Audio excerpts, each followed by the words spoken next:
Andy, my dude, have you heard of the magical website builder known as Squarespace? Ugh, not another Squarespace ad. I feel like every podcast is sponsored by them. Hey, don't knock it till you try it. Yes, okay, it is overhyped, but actually it lives up to the hype. Squarespace is like a website fairy godmother. With a click of a button, your site transforms into a beautiful masterpiece. A website fairy godmother? That sounds interesting. What makes it so magical? Well, for starters, those slick templates make anyone look like a professional web designer. Pick one, customize the colors and fonts to match your brand, and voila. Plus, the drag-and-drop Fluid engine is so easy, your grandma could build a site on Squarespace. Well, she did knit me a lovely scarf last Christmas. Maybe website design is next. Exactly. And when you're ready to sell your Nana's handmade scarves online, Squarespace has built-in e-commerce. Add a store with one click. Get flexible payment options. Then watch those sales roll in. And when she wants to teach others her steezy scarf skills, Squarespace's new courses feature is just the ticket. Nana can set up her curriculum and enrollments and payments in a snap and become the next e-knitting influencer. Oh, wow, you really sold me with the grandma angle. Sign me up for that free trial. Just go to thenextreel.com/Squarespace and transform your site into a beautiful Squarespace masterpiece. Well, thanks, Pete. Even though it's overhyped, Squarespace actually sounds perfect for Nana's site's needs.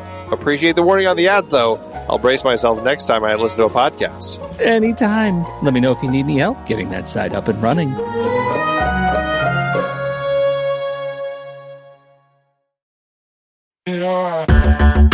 Andy, can you believe we've almost hit 700 episodes of The Next Reel?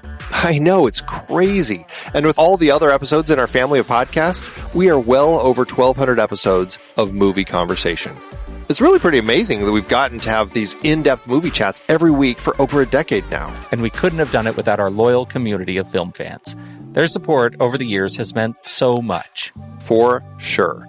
That reminds me, we should give the merch store a shout out. Buying shirts from thenextreel.com/merch is a great way listeners can continue to support the show. Plus, they get to sport our great designs. Absolutely. I think sometimes folks forget we have a variety of shirts, mugs, phone cases, and more available. In fact, a great place to start is with a shirt sporting the Next Reel's logo. We also have that classic Fast Times Spicoli Surf School tee, or the weirdly popular Rusty's European Tour shirt. The one from National Lampoon's European Vacation. Why is that so popular? Search me, but we have sold a ridiculous number of those. I guess there are a lot of Rustys taking trips to Europe? We're always adding new designs based on movies we've covered, like our brand new design for a streetcar named Desire, featuring a streetcar named Desire. So if you want to rep your love of TNR and films, head to thenextreel.com/merch. Every purchase helps us continue to have these weekly in-depth conversations. So visit thenextreel.com/merch today. And as always, thanks for listening and being a part of the Next Reel community. We've got lots more great movie chats coming your way.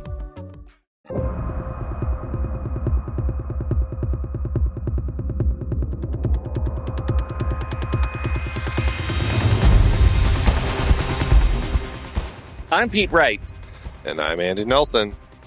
Welcome to The Next Reel. When the movie ends, our conversation begins.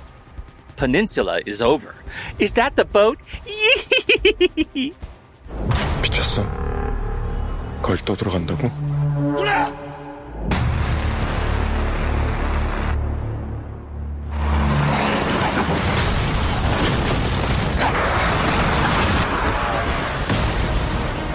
You get the truck, come back with the money.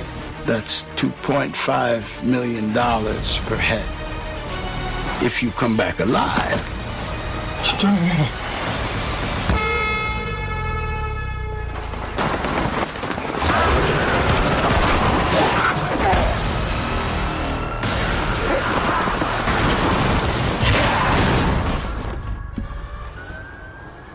살고 싶으면 타요. All right, Andy. Peninsula. Remember Train to Busan? I do. Do you want to talk about that one again? Well, okay. There's a lot of negative comments about Peninsula, and I certainly understand why.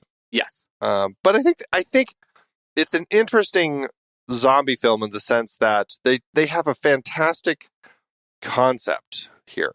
And, I never really stopped to think about the title much until this film started. I'm like, oh, that is so interesting. This idea that this is a country completely isolated from the world. And because of North Korea and the situation where, they've essentially kind of created this bifurcation in this country years ago, and North Korea is completely separated from South Korea, and the zombies can't get through. I was like, that is fascinating. It's basically a place that can become zombie filled and they can't get out. It can be this isolated incident of a zombie outbreak that isn't going to be able to get through unless people, do stupid things like they do in this film. But I was like, that's actually a really interesting concept. And the idea of a society of people who are left behind trying to figure out, how do we continue living here when no one will come to get us? Like, there was a really interesting element to that I liked quite a bit. And it goes to so much of what we've talked about in, member pre-show chats and post chats in our last episode and other zombie episodes about, what happens in these worlds where zombies attack. And especially we see this in a lot of the TV shows, how society really kind of falls apart, and you end up, so much of the story is about people being the real monsters and how people are the worst, and zombies are out there and they'll kill you, but really you really have to watch out for the people. And you certainly get a lot of that in this film, as these people are having to figure out how to survive. And I mean, so I guess that's a good place to start. The things that we get set up in this film that could potentially make for a really fantastic film. And then we can start talking about what are the things that are included in this film that really make it not work as well as we'd like it to. I think we should talk about that because, and I'll go ahead and say it. I actually like this movie. The principal challenge I have with this movie, among many, is that it doesn't live up to my experience with Train to Busan. It doesn't live up to that. It's just a substantively different film for me. This just it feels cheaper around every corner. It makes use of CGI elements that don't live up to a lot of the stuff that they did in the last movie. And even the last movie, there were kind of rough edges around some of the sequences. But I just had a better time with the last movie in terms of just the overall fit and finish and polish. And secondarily, many, many sequences were derivative of other films that I've seen. Like, you want to talk about Mad Max, you want to talk about, and any of the quarantine zones. It's just, it sort of leveled up on itself with the quarantine zones being a threat and all of those things. And we're also on the record as saying, I'm less of a fan of humanity gone bad than it feels like I appreciate it more when they're running from the zombies and figuring out their way from the zombies, and they don't have this element of like humanity's also evil, everybody's bad. I just that's less of a movie. The little girl is still adorable. Like, they learned a lesson in the last movie that adorable little girls play. And in this movie, they're sisters. And I like them both. I don't love the Mad Max, car chase sequences. I don't love the death-defying physics. It feels more like Speed Racer in those sequences. But I like the people in it. And so even in elements that feel derivative to me, it's zombies and they're in a playground that I do enjoy. It's also not Train to Busan. So given that opening statement, does that help set you up for retaliation? Well, I don't think we're trying to retaliate here. It's not like I'm trying to defend this film. I'm not exactly sure where you're going with that. I wonder if that's a statement of agreement. Like, if it's something that we agree on, that this movie is. Do you agree that it doesn't live up to Train to Busan? There are a lot of great things in this film that, I think they have a fantastic concept. It's just they squander it in many ways. I think that's exactly it. And I do think, as much as I'm less crazy about the humanity gone mad elements, the fun stuff, right? The idea that this is a heist movie, right, at its like most sort of frosting layer is there's a giant truck full of money, American dollars, that is left in town, and we need to go get it. We're sending a crew in to go get it by the Hong Kong mob, and they're going to go get the truck and bring it to Incheon port and drive it out. And it's going to be fine because you're going to do it all at night when the zombies can't see, and everything's going to be fine because nobody's there. And it turns out, oh, you guys, there are people there, the bad people.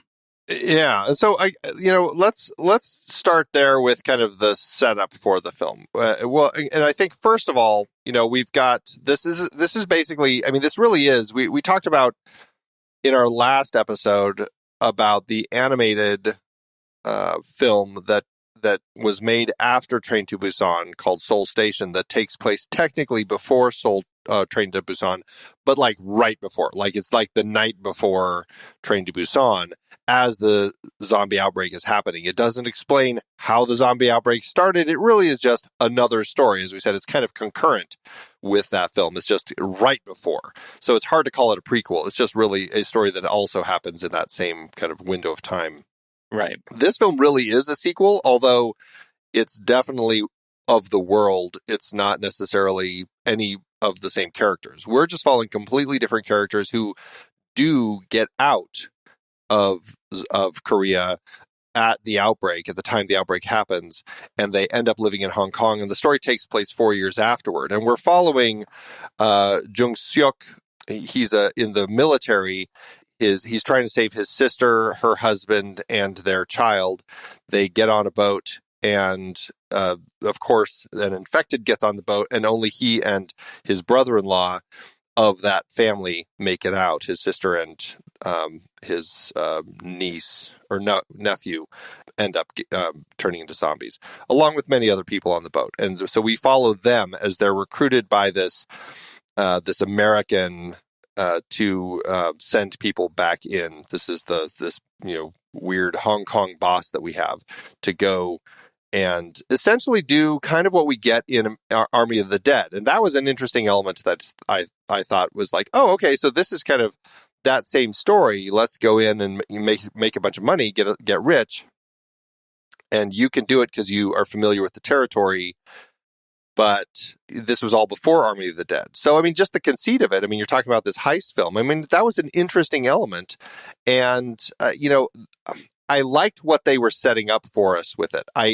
It's the frustrating element that I had was from the get-go, the Hong Kong boss, like that whole side of it, like those characters were so poorly written and kind of like obvious villains that were going to just kill them when they came back. It's just like there's no way they're going to survive. This is annoying. And so that was a frustrating element that we had here. I didn't ever feel like I had characters like I did in Army of the Dead that I felt like were genuine criminal elements who could handle breaking in, doing this sort of heist and making it out and being the victors. And so that was an element that I wasn't as much a fan of. So as far as the heist is concerned, what do you think of kind of this setup that we have with this Hong Kong boss and his team? I think conceptually it's very clever and I like it a lot. And I'm one of those people that didn't love Army of the Dead, but conceptually I really like the idea of Army of the Dead. I love the idea of sending in this rogue crew into a crazy environment that they know nothing of, and they're going to just try to achieve these ends of getting rich. And I love the concept. And so I was bought in to the idea that this was happening. And I also think the movie does a fair job of setting up the grief that occurs over the course of those 4 years as, our principal character is, just filled with regret over letting his sister and nephew die, not really letting them die, but not being able to rescue them on the boat 4 years earlier, right? He is riddled with this. That set up as a motivating factor is interesting to me. Like he has some allegiance to this brother-in-law to make it right. And so that was fine. Like that was all fine for me. I'm still on board. I'm on board. Zombie boat. Now, the only other issue that I had with that is he and his brother-in-law, Chul Min, are recruited by this Hong Kong boss. And I guess that was something that I was like, if there was a reason to send these people in, because they're not the first people, as we find out, that they had sent in to steal this money. The first team that they sent in were making it out, but then they didn't hear from them anymore. And so that was kind of our setup. As far as the reasons that they chose Jung Seok and Chul Min, that was something that I'm like, is it just because they had gotten out of South Korea? Like, that was one of those things that I was like, I could have used a little more logic. Explanation. Yeah, because it seems like it didn't really matter who went in. It just like, that was one of those things that I was like, I wish that I felt like there was a little more specificity to why they chose those two, you know? Well, and I think that's a really good point, Andy, is that this is one of those issues where it feels like, as I'm watching it, like such an easy fix. Like it's a script fix. Like it doesn't have to just be motivated by let's see how quickly we can get this group of people, because they're the stars, into this new setting. Like they could fix it with a couple of lines, and it feels just like a miss to me. Which is hard, and there are a number of those areas in this movie that just feel like easy misses, easy fixes for easy misses. And, you know, because I think that they had set up some really interesting things in this world, like these people who are rescued from South Korea. We kind of follow Jung Seok and Chul Min. It's brief, but we do kind of follow them a little bit in their time in Hong Kong, and we see how the rest of the world, well, we see at least how a few people, I should say, in Hong Kong react to having some people from South Korea in their restaurant, for example. And they're really kind of rejected from society, largely. Like, people don't want to be around them. They're afraid that they're carrying the disease. And the owner of the restaurant's like, I don't even want your money, just get out of here. And so they're setting up some interesting sides of the world building that I think, I don't know, for me, made for an interesting thing. Like, how does the world react when suddenly an entire country, one that's isolated from the world, but an entire country suddenly is full of zombies? Yeah. You know, and that was like, there's an interesting element to that. Yeah, and there's something about cultural identity, too. Like, to your point, these guys are floating around Hong Kong, and they're not... It's just the idea of that isolation, the diseasism that manifests that sort of environmental hatred and effectively environmental racism that's rooted in fear of disease. Like that's all legit stuff, and it feels very natural to me. So I'm on board with that, with the world building, and I think that's all good. Right, that's the stuff that I'm really enjoying here. Yeah. So where does it come off the rails? So we follow these people to South Korea. They've got deals. And, you know, this all fits in the scope of the way that this sort of world building works. Is inevitably criminal elements are going to do what they need to do. And obviously they've cut deals with people so that they can get through the line and take people to shore. That's the sort of thing that really, you know, didn't surprise me and made sense. So they end up in South Korea, and they are driving from Incheon. Where was it? Incheon Port, right? Mm-hmm. In to find this money now. And I guess this is, you know, I start finding things that are like, okay, they find a car. Conveniently, it's still working. Don't think it would have been working. And all of its tires have air. Yeah. And like everything, I was like, and the road is clear. Like, there's a path for them to get through. Like, and when that happened, I'm like, okay, well, this doesn't make any sense. This is a little ridiculous. I get it. They have to get somewhere. But the fact that it became so easy suddenly was a little bit of a problem for me. Yeah. I mean, there were some interesting setups, like that moment when he stops, they're looking at this truck that they think might be the one, and then he hears this noise and he goes to this, I don't know, I guess it's one of those encased, like glass encased stairwells, like in a mall or something, and he looks through the window and sees that it's completely full of zombies that are just kind of like pressed against the edges. Yeah. That was kind of cool. Like, so we're getting some setup of the world. That was Chekhov's window of zombies. That's exactly what that is. Right. And I love it. Like that's the kind of stuff I'm totally on board with. And we have set up, again, these rules that were loosely established last time. Like when it's dark, the zombies suddenly have a very difficult time seeing and they kind of lose track of things. But they still are attracted to noise. So we have some of these rules set up. And at this point, I'm being pretty forgiving with the film because they're driving a car through empty streets and no zombies come running, which isn't the case later when they're driving cars through streets. Zombies hear the car and run at it, even if it's dark. Yes. And that was one of those things I'm like, okay, they're making this way too easy for these people. And, so that by that point, I kind of had a sense as to what was going to be happening with this film. Yeah. And then I think I really started, they find the truck, they find the money. We're getting kind of that setup. We even set up some people are watching them. I'm okay, we have somebody watching them and talking about these people, asking like, is this Unit 631? Who is this?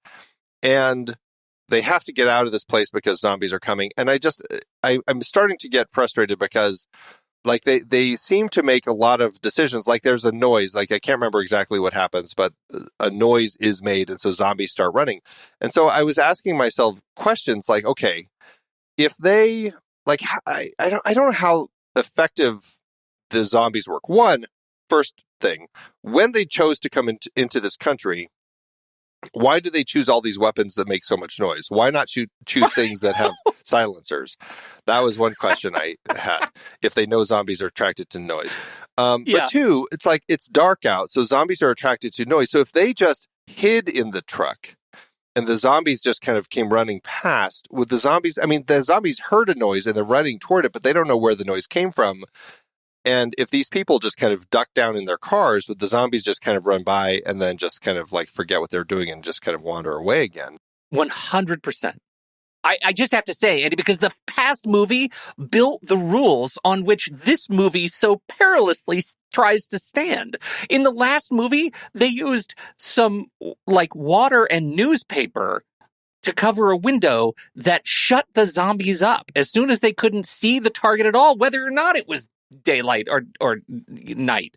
And so like that is a rule I expected to be maintained. Use the visual line of presence for the zombies. And they just did not, like they didn't make use of that stuff. It just felt like that's something, even these people, if they've been living for 4 years, like with, the exploration of what is going on the peninsula, I'm sure they would have learned that lesson by now. This fails the rule set that they built in the last film. Well, and he was already failing the rule set. Like the rules became used as needed in the last film. Yeah. Like we had some issues with some of the rule breaking that were going on there. You're right. And that I think is one of the biggest problems with this film is zombies don't react. Zombies are fine in the dark, and you're fine moving past them unless the story needs you to be chased by zombies. Then they'll still chase you. Yeah. The light thing, is certainly still a thing here. So I don't know. There were a lot of issues that they kind of brought up with them that I don't know. I was like side-eyeing a little bit with the way that the rules were playing. And to your point, like I think the big sequences at the end where they're shooting the flares into the sky, bright lights, big bangs, would have been more threatening if the rules had been followed, with a little bit more rigor for the rest of the movie, right? Like it just like those elements were used so sporadically, scattershot, like it just was unintentionally or intentionally for plot that they lost all meaning. Yeah, and that's a very frustrating element. So they get the truck of money. They manage to drive out of there, and we think they're going to make it. So the truck is driving. We've got the other car that they came in driving. Everybody's now heading back toward Incheon Port. The zombies, they've kind of they're being followed by zombies, but they're driving, so they're going to be able to make it. And then suddenly, and this is where things shift, we have, this other element, as we find out it's the team from Unit 631 who shows up and they shoot flares toward the cars. I don't know why the cars stop, but they do, because there's like, what's going on? Mm-hmm. And that draws the zombies to the cars, and then suddenly they're attacked. Jung Seok is, they get into a crash. He's thrown free. the other two people that they come with, Chul Min hides in the back of the truck with the money. The other two people they came with get attacked by zombies. And then these people steal the truck and after they draw the zombies off. And I loved that little, whatever that little advertising truck that they have drive by. Like, that was pretty funny. Yeah. They get the truck and drive off. But this is after Jung Seok is saved. And this is where I really start having issues because he's saved by these two girls. This is, I think, Min Jung. Is it Min Jung? Or it's Junie and Yu Jin are the two girls. Yeah. And they're amazing drivers in an apocalyptic city. And I mean, it was ridiculous watching these two driving around, and it all looked so video gamey. It was like the CG was, I think, the problem with the CG in a situation in a film like this is there's a difference with CG that's bad, but also still looks like a vehicle is reacting appropriately to the world that it's in. In the scope of what we're watching here, the CG looks pretty wonky, and it never feels like it's reacting properly to the world. Like, it never reacts like a car with as much mass as it has should be reacting. Like, it's not even reacting in ways that cars in Fast and Furious would be reacting. Like, it just looks false, especially once you start putting objects in its way. I'm like, there's no way that it can plow over zombies as readily as it is. Like, there were so many things that it was doing. I'm like, it's just turned into a video game. And this was this thing that I found so frustrating with this film. It's like they decided we want to make this a kid-friendly zombie film, and now we have these two kids rescuing him, and it becomes just a kind of a joke of as they're kind of getting out of this. And so that's where the film really starts falling apart for me. I mean, I liked some of the elements. Like, I liked that the little girl had rigged up these little remote control cars with disco balls and things to attract the zombies. Like, that was a great idea. Unfortunately, they also have to be driving around like in a video game. It was so stupid. And so those are elements that were frustrating for me. I loved the fact that the woman and these two girls, like, that was the woman that Jung Seok passed by and refused to help at the start of the film. Like, that was a great little surprise that, she's actually the one that he knew. So, like, they were setting some really interesting things up, and then they were just making it so stupid and video gamey with things like the car chases that I could not get past. I could not agree more. I feel like the car chases were an incredibly distracting element of this movie. We get a couple of them, and they're so bad and so not of the world that it completely, like, breaks my concept of the movie. It completely breaks it, and it's just terrible. The first car chase with the girls being the super car drivers. So that's exactly the problem with this movie, the kid-friendly zombie movie, because then it becomes like Spy Kids, right? Like, it changes tone so dramatically that it's no longer it's no longer representative of the world they've just spent the last 20 minutes setting up. So I have a real problem with that. Some of the breaks, like the little remote control car sequence in the first one, and at the end when they actually end up shooting the glass. The reason I bring that up in particular is because obviously when a bazillion zombies fall out of the side of that mall, that's a CG thing. And my brain is already willing to let a mountain of zombies crawling all over one another believe that is totally CG and not take me out of the movie, because that's the movie I expect to see. The fact that that all of the cars surround that sequence make everything else look more fake. Right? It detracts from even the substantive zombie fear. And that is the problem of this movie. That's, for me, is that it gets in its own way so many times just because of whether it's flat production design that leads into these weird, Spy Kids, Mad Max sequences with the little girls. So. Yeah, it's, almost to a point where I have a hard time in the scope of zombie films. Like, there is no horror element to this. I feel like horror is completely removed, and it becomes like an action adventure heist zombie apocalypse film. Because of the tone that they're taking with the zombies themselves, it removes any fear. And I mean, starting it on the boat, like there was some interesting stuff there. The way those zombies move in this film in particular, like when that first zombie stands up in the boat, like the way that he's lying on his back and then his legs like pop up and he's on his feet and his head and then flips himself up. Like there were some really creepy, cool zombie acrobatic moves that I really enjoyed. And I was like, okay, we're going to get some interesting stuff with these zombies here. And then we never do. We get like these massive pileups and things like that, which is like, all right, fine. And then the zombies can do like these insane things, like, I don't know, just like the way they keep coming out of places. But then it's like they get stuck behind two trucks that get pinned to each other. And that becomes like a pin, or I should say a large rock in the tiny hole that kind of clogs the funnel for them to get through, you know?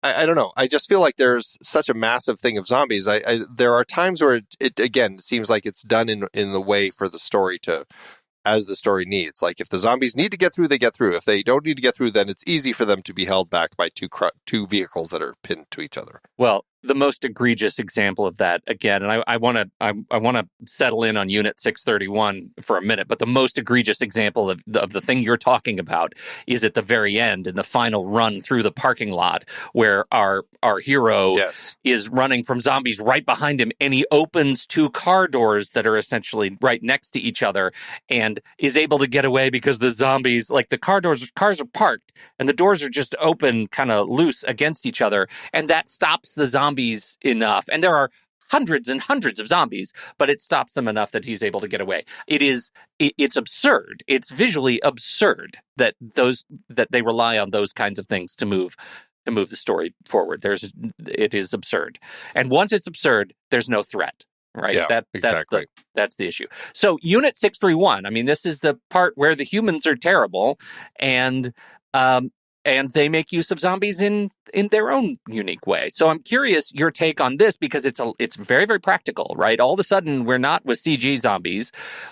Unit 631, military outfit, survivors living in this mall, and they have cordoned off a lot of a big area, central kind of area with fencing, and they play essentially, we'll call it Hunger Games, where they release them. They paint numbers on all these guys' bare chests and backs, and they're prisoners, and they put them in the middle of this atrium area and release zombies. And the people have 120 seconds to run around and not be eaten before they are rescued, and they use it as a betting game. It's a gambling outfit for the entertainment of the militia.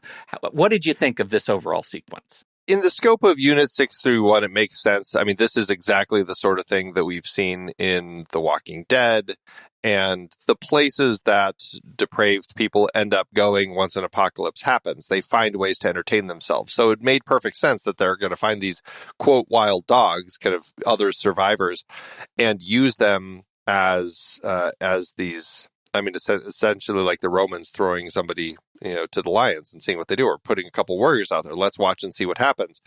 And so I liked that sequence. I loved the look of it in this mall, in this kind of flooded lower level of this mall. Like it was a cool sequence. And like when the zombies, when they open up the door and this pile of zombies kind of moves out, like I was like, that's actually kind of cool. I don't know why the zombies are like that.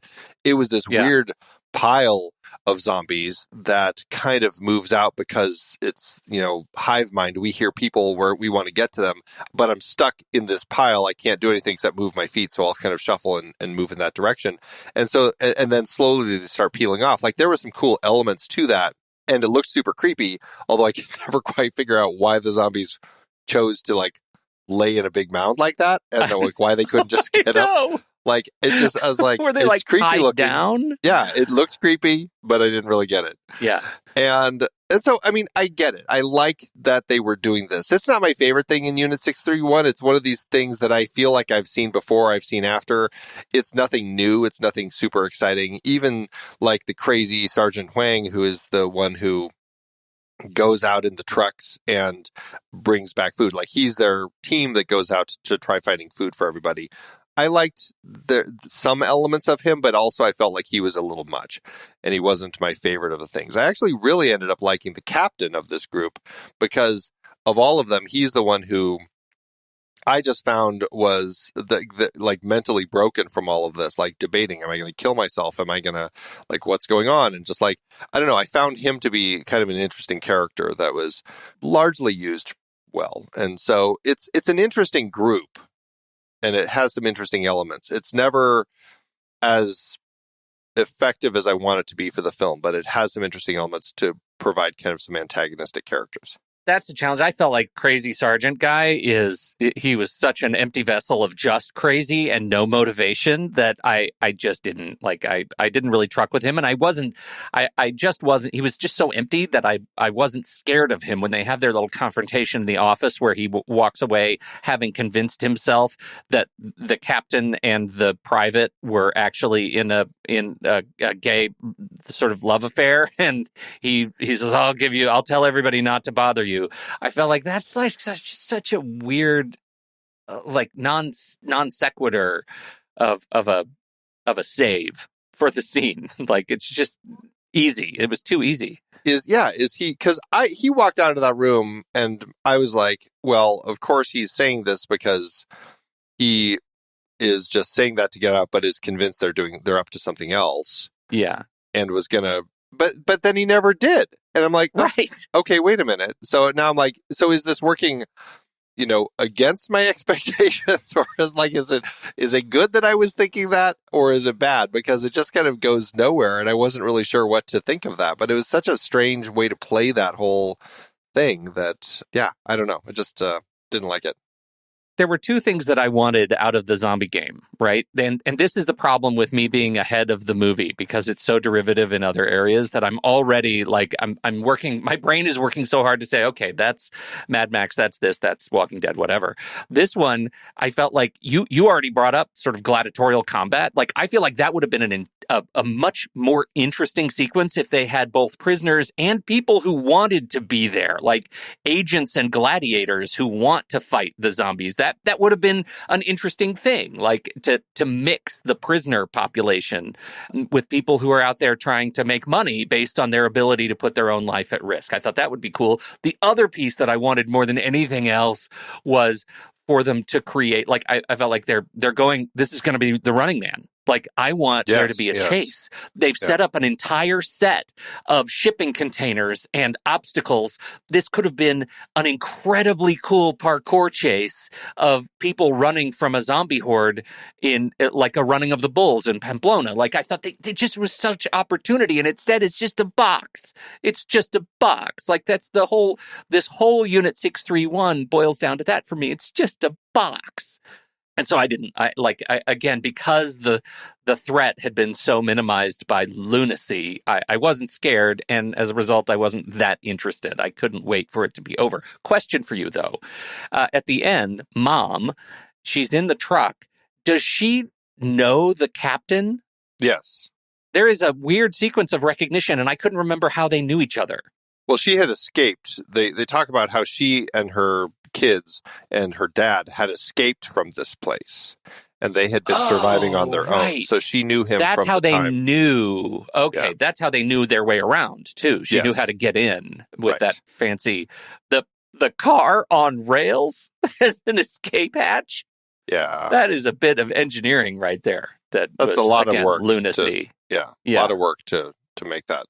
Yeah, so it's a frustrating setup, and to your point regarding the underground fight club that they have, if they had, to your point, made it this competition sort of thing, or that's something else. Like, it's like they could have had these prisoners have to fight each other and the zombies, and the goal was to see who could be the one person, the last man standing, in a fight against other humans and zombies. And like, that could have made it more interesting. Yeah, suddenly we're throwing in a little Escape from New York, like, as long as we're throwing in. Yeah, exactly. Like, they could have, there's a lot that they could have done here. But I guess to the overall scope of the picture, it just feels like there are interesting elements here, but it never really achieves what I think would have made it a lot more interesting. And that's, I think, where it falls apart for me. Did the finale sequence, the car chase, the airport or the port chase, mom's potential sacrifice, did that mean anything to you? Well, I mean, yeah, I mean, not really, but I guess getting to that. I mean, just as far as the story goes, Jung Seok tells the mom who, she's the one who, I didn't save you. And that was an interesting element. It never really does much other than it seems to create for her, Min Jung is her name, this, I don't know, it's kind of this debt that she imposes upon Jung Seok saying, you're going to have to, when the time comes, you got to do something for my daughters then or something. It's just kind of like, okay. It's kind of a weird little thing. But anyway, because, yeah, they need to get this satellite phone so that they can get out, and then they need to get the money. And so that's why they break in. And so I don't know. I was already frustrated with so many elements of this story because they decide, let's go break in. And then they break in and she's just like running around. Like, thank God everyone was at the games because she's just like moving like way too fast. Like there happens to be a guard who's like, hey, you. And of course, luckily, Jung Seok's there. Yeah, because I'm like, she's like, we got to do this fast. I'm like, probably should sneak around a little more, lady. I mean, you're not checking corners. You're just like running in. And I was like, she's just being an idiot here. So that was frustrating. The escape was fine. There were a lot of elements that I didn't like when he hears that that one guy had been saved and he knows that Chulmin is alive. The fact, I'm like, okay, we got to go through this thing now where he goes and saves his brother-in-law. And I was rolling my eyes at all of that. And then, of course, his brother-in-law gets killed anyway. And then they escape. And she knows that conveniently, like, this is the wall I drive the truck through at the right moment to save you. There were a lot of those sorts of things that I was rolling my eyes a lot through all of this stuff. Which then, as you said, leads into the kind of this Mad Max chase through the city, which I found just ridiculous. It was so annoying. Just like the roads were way too conveniently cleared. And, the girl just drives like, Fast and the Furious sort of driver. And just like all of this stuff was just designed like a video game to get them out of the city.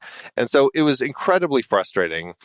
I kept, like, when Captain Seo pops up at the end, I'm like, okay, I like him. He's an interesting character. Like, the only really interesting character that I found in the whole of Korea in this, in the part of the film, I just found, like, his psychosis. Well, his psychosis was just so fascinating to me. And his gleaming hope to actually escape to the point where he would, kill whoever, he kills his private. He goes after the truck. Like, I found him to be an interesting character. Like, that he'd almost killed himself, right? Like, he'd almost given up everything right at the moment that they discovered that there's the sat phone and he has a way out. Like, that was an interesting twist. And I actually low-key loved the hot potato of the sat phone. I thought that was really fun, that it kept ending up with different people. And the payoff was, I don't know how fulfilling it was when the captain actually gets the truck to the boat and then is ultimately assassinated because he wasn't part of the team, I guess. No, I just think they were going to kill whoever. They were going to kill whoever it was. That's why I'm like, Jung Seok is never going to make it back with the truck because these people are just going to kill whoever. Or he does and they kill him. And that would have been kind of the bleak sort of ending that we get. But as much as I like seeing Seo show up at the end, and take the girls hostage, like, he was a really interesting character. What I hated about him and the way that it plays out is, he steals the truck, he makes it onto the ship, and they're like, hey, whatever, let's go. The zombies are coming. And that's when the gangster shoots him. And like, okay, dump the body. And then somehow, like, I'm just like, because my recollection is that he shot him multiple times. And I'm like, wait a minute. So he just kills this guy in the truck, but he's not dead. And he's not dead enough to know how to put the truck in reverse and floor it so that it backs up. And I'm like, ugh, this is just... There's only one other option for that I was thinking about, which is he's so dead that the movie expects me to believe that he, like, just accidentally his arms fall in such a way that puts the car in reverse, and his foot falls accidentally on the accelerator and actually pushes the car over the edge. I thought that was ridiculous. The other piece that I thought this movie, where it hit me that the movie has no guts really at all, is the final rescue. When Jung Suk goes out and runs back in to save mom.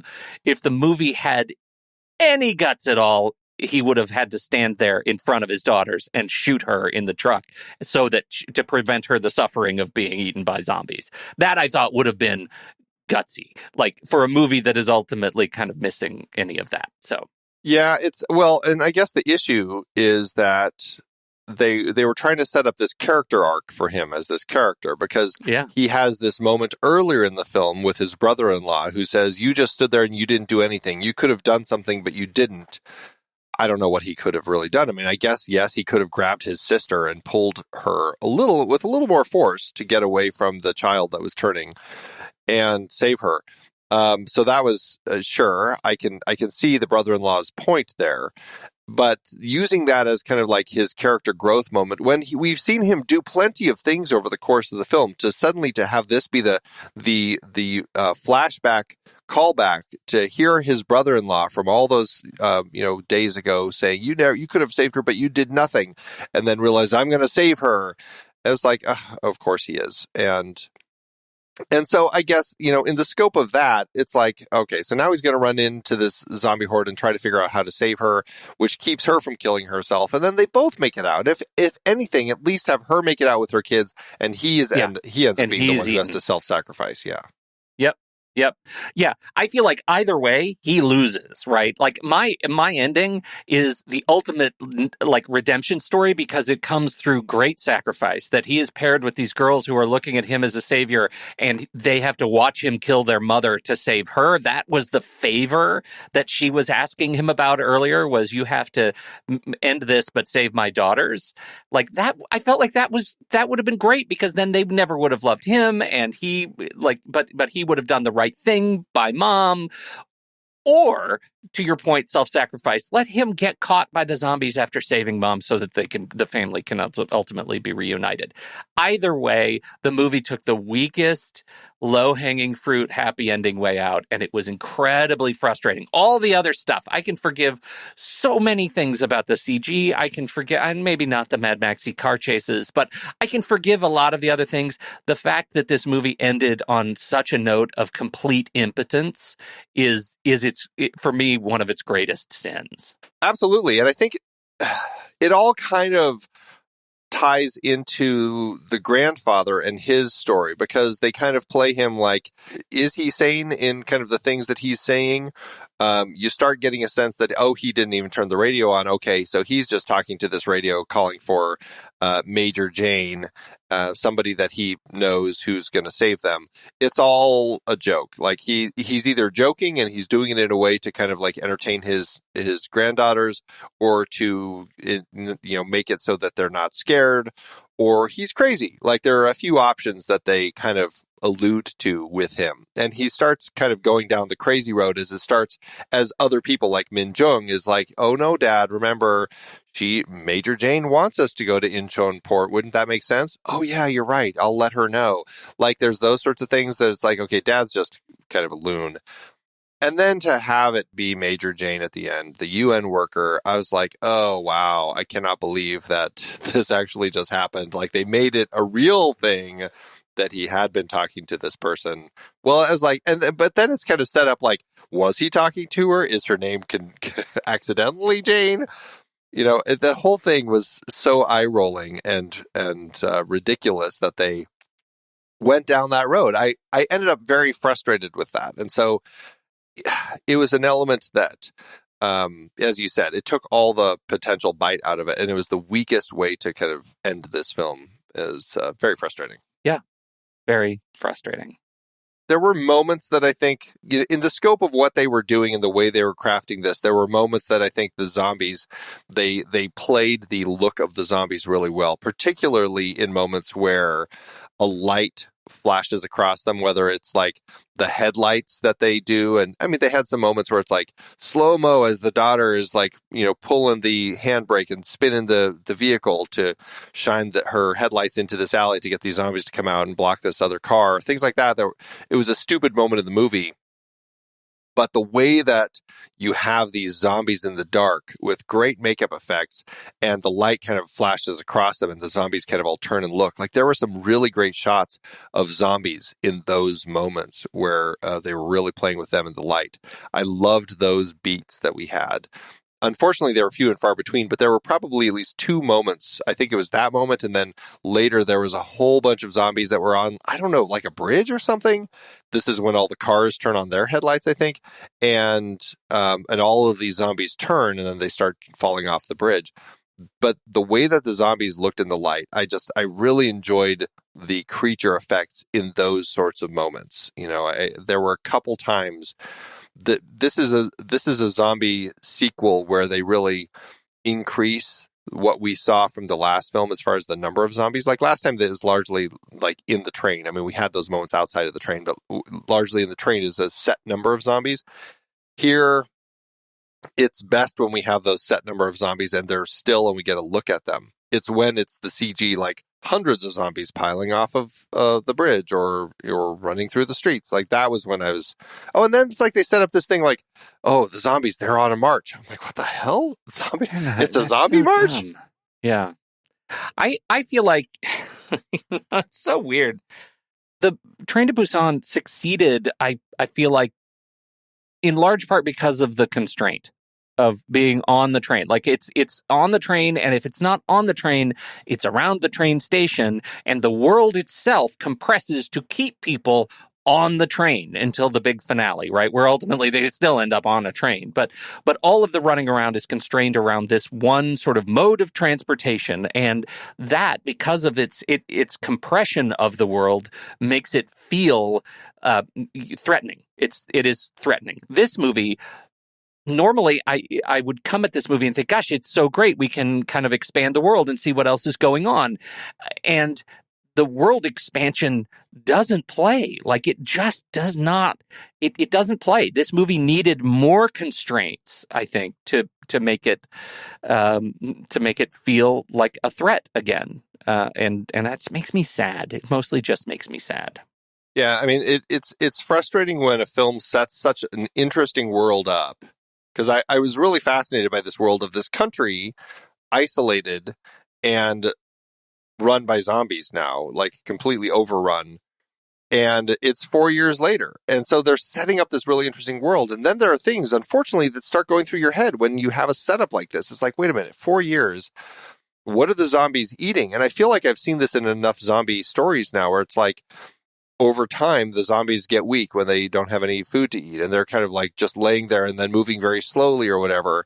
And I'm like, this film just doesn't do that. Like these zombies are ready to go as soon as they show up. I'm like, what have they been doing like the last 4 years? How are they surviving this way? And so there were these moments that were kind of set up where I'm like, it's an interesting world, and I just don't feel like they did enough of the world building, set enough of the rules that they were then going to effectively follow to make it as good as I wanted it to be. And that's, I think, its greatest weakness, is that they're setting something really interesting up and really kind of making bad choices all along the way. I'm with you. It just makes me, I think that is apart from the fact that it's not a great movie because of the choices that it makes explicitly, it's made even less resonant because it is on the heels of a movie I really enjoyed. And I mean, we'll talk about Seoul Station at some point in a bonus episode. It's an interesting film. It's not as effective as Train to Busan either, but I think that they were doing some more interesting things in that film that made that work better than this one as well.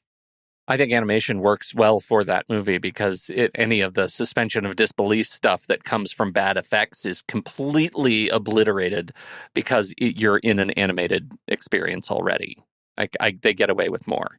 Yeah, but even to that end, it's not like they're doing anything in that film where I would have felt like it was egregious and bad CG. Like True. it was a fairly straightforward story. And this is, I think, with this film, they decided it's going to be so fanciful and over the top that it's beyond the scope of reality, which at least both of the animated or, Train to Busan, both of them felt like they were at least, set in a real, physical world. Right. That's all I got. Yeah. All right. Well, we will be right back. But first, our credits.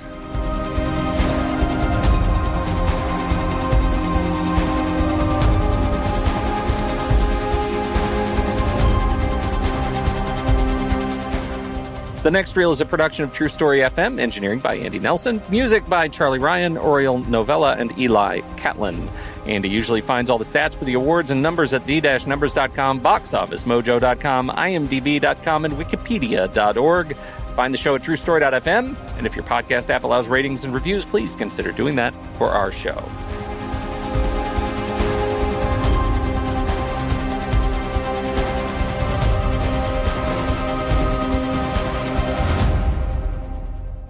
Okay, Andy. So have they released the U.S. remake Last Train to New York since we last spoke of it? It's been about 6 days. It's been about 6 days. Real quick turnaround on that one. No, and I don't know, again, since that time, a week ago, no new news has come out as far as what they're intending to do with that, if they're still going to actually make that remake. Hopefully not. Hopefully not. Too soon. How did it do at award season? Surprisingly, it did okay. It's a genre film, so it's certainly the genre awards. But even in the Korean awards, it received a number of nominations. At the Baeksang Art Awards, Koo Kyu-hwan was nominated for Best Supporting Actor. That was Captain Seo. But he lost to Jong Min Park in Deliver Us from Evil. Ri Lee. I believe Ri Lee was the littlest of the girls. She was nominated for Best Supporting Actress, but lost to Kim Sun-young in Three Sisters. Kim Do-yoon was nominated for Best Actor. That was Chul-min, the brother-in-law. He was nominated for Best New Actor, but lost to Kyung-hong in Innocence. And it was nominated for Best Technical Award in Visual Effects, but lost to Space Sweepers. Did you watch Space Sweepers? That was on Netflix. I don't believe I did. I had a fun time with that one. Yeah? Worth it? It's fun. It's right. It's a fun. It's nothing great, but it's an easy watch. At the Korean Association of Film Critics Awards, it won Best Cinematography and Best Visual Effects, surprisingly. And at the Korean Film Producer Association Awards, it won Best Sound and Best Visual Effects. So, I don't know what it was up against, but it did have some wins in some of these categories. Okay. I find that just extraordinary to believe, but okay. Well, here's the thing. Like the zombies, again, in individual shots, or that looks great. It's just those mass moments where it just looks pretty terrible. And the driving, anything, that's really where I struggle the most. Yeah, falls apart. How did it do at the box office?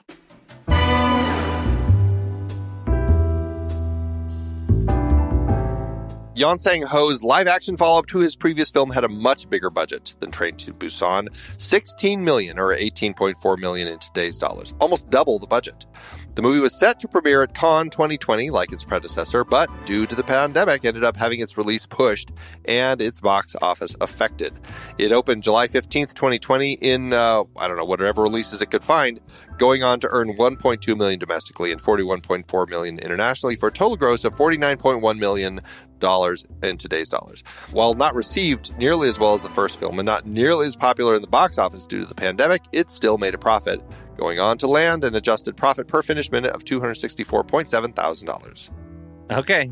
It's one of those things, like it feels so much like this was just a weird cash out for Sang-ho. Like it feels like he should not have been directing this movie. It's just such a dramatic tonal shift, but they got butts and seats. Yes, they did.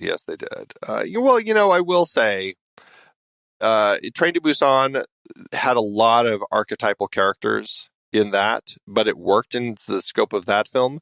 And I think when you look at Soul Station and this film, I haven't seen any of his other stories that he had done before or after, but these three zombie films, I think he really seems like a person who really likes to play in archetype with his stories. And I know, let's see, I think he wrote and directed Soul Station and adapted Train to Busan and wrote and directed this. So I think that in the scope of what he's doing, I think that's part of the issue. And I'd be curious to kind of watch more of his films outside of these three and see if he really just likes to truck an archetype, because it's a hard thing to make work well. He does it in Train to Busan, but I think the story there largely carried it.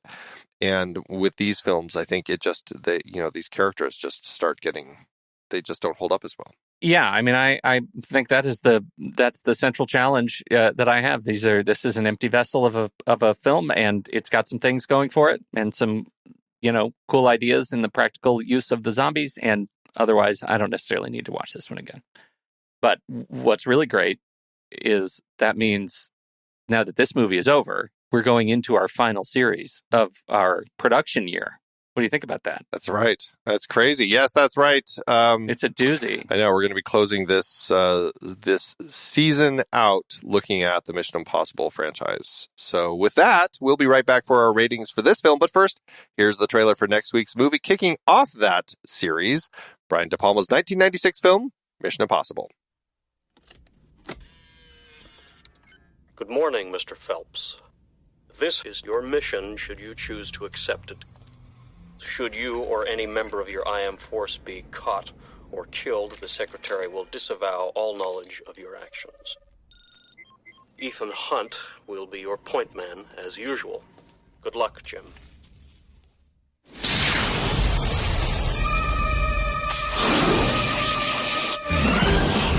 Simple game.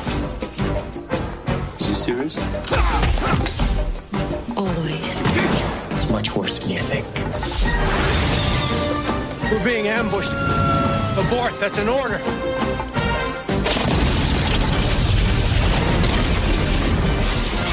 They knew we were coming. Do you read me? I don't care how he did it. I want to know why he did it. You're worried about me. Why you survived. I'm sure we can find something I have that you need. No one sent me. These guys are trained to be ghosts. Let's not waste time chasing after him. Just make him come to us. Find something that's personally important to him and you squeeze.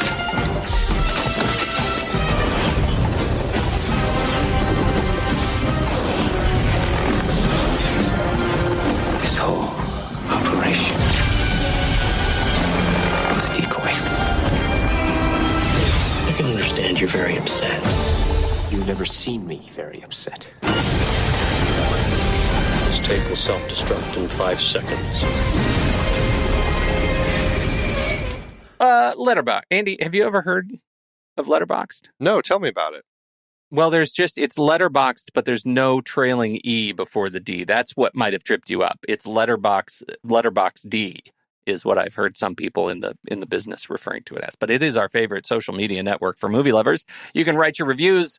You can keep your film diary and your watch lists. You can make lists of series that you want to follow. And it's all the stuff you would want if you love movies. And so you should check it out. And if you fall in love with it, which you just might, there's a risk of some real Letterboxd romance. You can remove the ads and support the fantastic Kiwi team that makes Letterboxd by using the checkout code NEXTREEL when you're upgrading to a pro or patron account. And you can also jump to it. We put together a magic URL, thenextreel.com/letterboxd or letterboxd, and it will apply 20% off at checkout. Code will already be applied. So go forth and upgrade and get all the perks. Support the team and support the next reel along the way. Okay, Andy, what are you going to do for rating this movie? Where are you going to steal stars to give to Peninsula? This is I'm trying to gauge my entertainment level with this film because, I mean, it's not like it was boring. It's just a film that I'm rolling my eyes through for most of the time. And it's frustrating for me because, as I said, I think they're setting up something really interesting here. And there are some characters I like. I mean, I genuinely did like our protagonist. I found his journey through the story enjoyable. I enjoyed watching him and his brother-in-law. Like, there are things that work in this film for me. There's just a lot of stuff that doesn't work. And then watching a lot of the car chases and stuff really just was endlessly frustrating. So I feel like, I don't know, I feel like my frustrations really outweigh most of my thinking with this film. So I feel like I'm going to end up at 1.5. No heart. I, as you know, can't do 1.5. It would be a 1-star movie if it were about witches or vampires or werewolves or I don't know, name anything else. But because it's zombies, it gets a full star boost. This is a 2-star film because I like zombies, and no heart because it's still silly. Yeah, it's a frustrating place for this sequel, but that's where we're landing at 1 3/4 star over in Letterboxd. No heart, so it'll round up to 2 stars. And so you'll see that over in our page over on Letterboxd. Remember, visit thenextreel.com/Letterboxd to get your Patron or Pro membership. It works for renewals as well. And remember, you can learn more about our membership as well. If you go to thenextreel.com/membership, you get longer ad-free episodes with member exclusive content before and after some of the shows, bonus episodes, lots of bonus episodes, early episodes, ad-free, all that good stuff. So again, learn more at thenextreel.com/membership. So what did you think about Peninsula, or as it is called in the title, Train to Busan presents Peninsula? We would love to hear your thoughts. Hop into the Show Talk channel over in our Discord community, where we will be talking about it this week. When the movie ends, our conversation begins.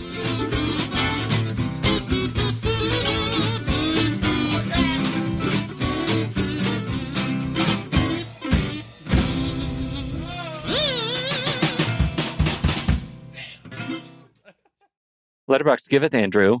As Letterboxd always doeth. What is Letterboxd giveth you today? I went high. I went to 5 stars. Me too. We're both in the clouds. Look at that. What do you got?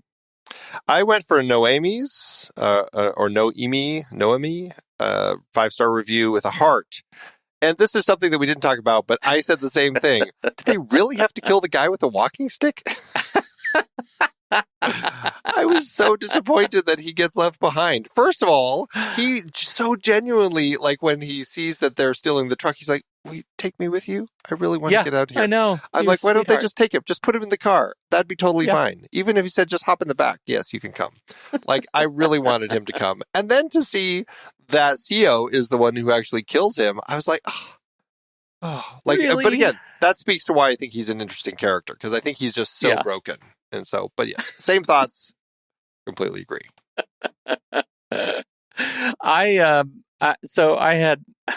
I've got one and then a bonus. So my first one is from Spaghetti. It's a 5-star that says, in so many words, this film is quite simply put the post-apocalyptic undead Korean Mad Max Fast and Furious I may or may not have wished for at one point or another in my life, privately, socially, or most likely in my dreams.